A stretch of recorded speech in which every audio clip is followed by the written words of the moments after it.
Hello students.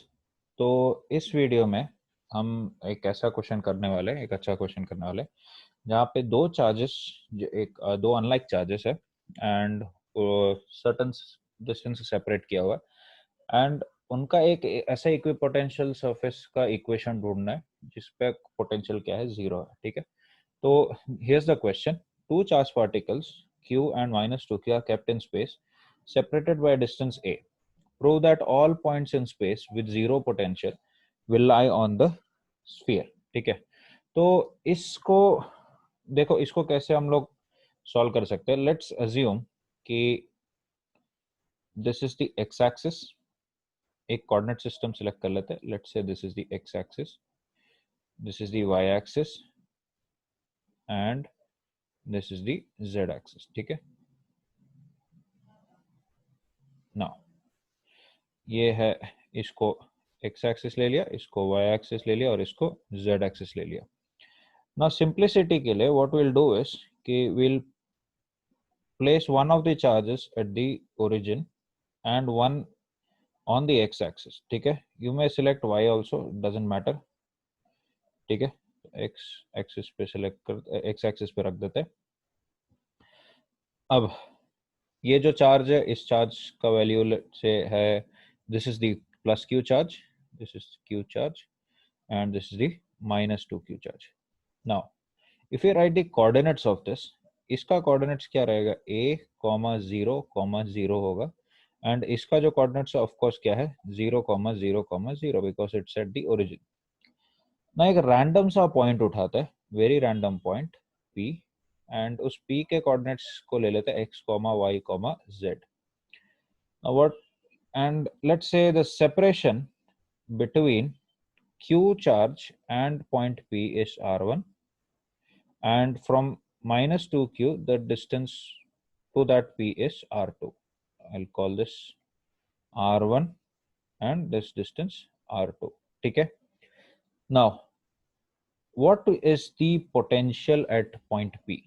The potential at point p is going to be equal to kq over r1 plus k into minus 2q over r2 and we want it to be zero potential. ठीक है, zero potential है, इसको zero ले लेते हैं।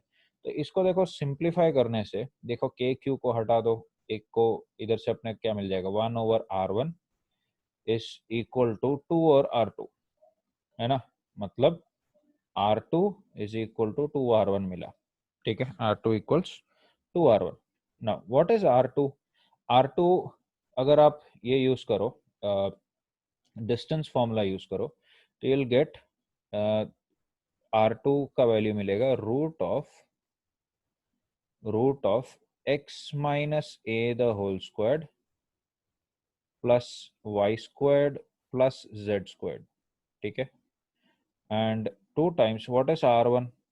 r1 का value क्या रहेगा, r1 is simply the actually the position vector of x, position vector of p, so it's going to be x square plus y squared plus z squared। ठीक है, now अब I'll just draw a partition।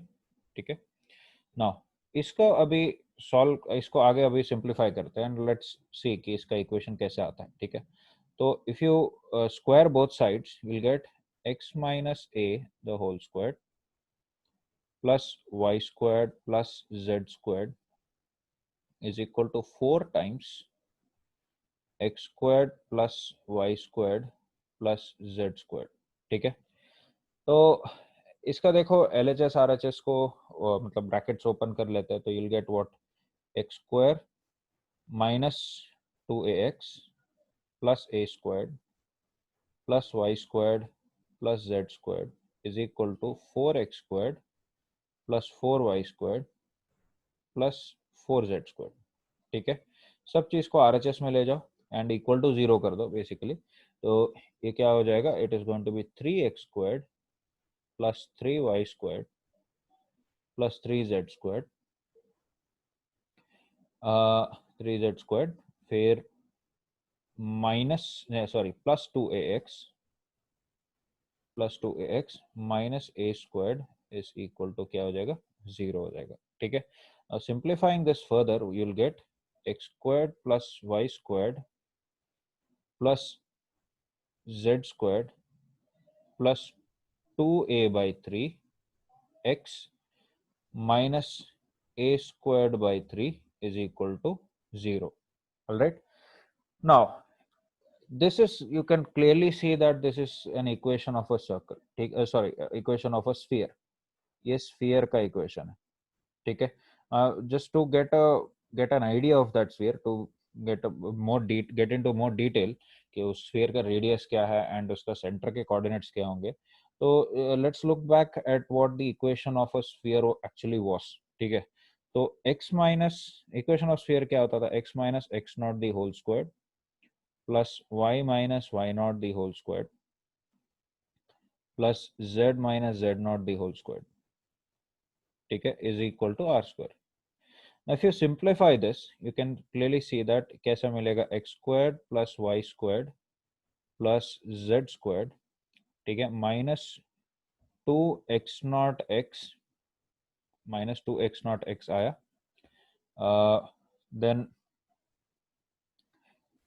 minus 2y naught y minus 2z naught z, ठीक है, and ये are square को भी इस तरफ ले जाओ तो what I will get is plus x naught squared plus y naught squared plus z naught squared minus r square is equal to 0. Now just compare these two equations. इस equation को, this particular equation, इस equation को इस equation से compare करो, ठीक है. You can clearly see that देखो x square plus y square plus z square होगा. Now by comparison you can say that कि minus 2x naught is equal to 2a by 3. तो यहाँ से x naught का वैल्यू क्या आ गया, it is minus of a by 3. x naught का value आ गया minus of a by 3 and similarly y naught का वैल्यू आ गया 0 and z naught का वैल्यू भी क्या आ गया 0, ठीक है. अब इस ये जो टर्म है, दिस पर्टिकुलर टर्म, ये x naught square plus y naught square plus z naught square minus r square is equal to what, minus a square over 3. You can write x naught squared मतलब क्या हो जाएगा, a squared by 9 plus 0 plus 0 minus r squared is equal to minus a squared by 3, ठीक है. तो यहाँ से r square का वैल्यू क्या आ जाएगा, देखो r squared is equal to a squared by 9 plus a squared by 3. So that's going to be 4a squared by 9 हो जाएगा, है ना. 4a squared by 9 implies r का वैल्यू क्या आ गया अपना 2a by 3 हो गया, ठीक है. So the bottom line is कि इसका जो ये जो स्फीयर है, इस स्फीयर का जो सेंटर होगा, सेंटर के कोऑर्डिनेट्स होने वाले minus a by 3 comma 0 comma 0 and उसका जो रेडियस होगा it is going to be 2a by 3. All right, so that is the proof of this one.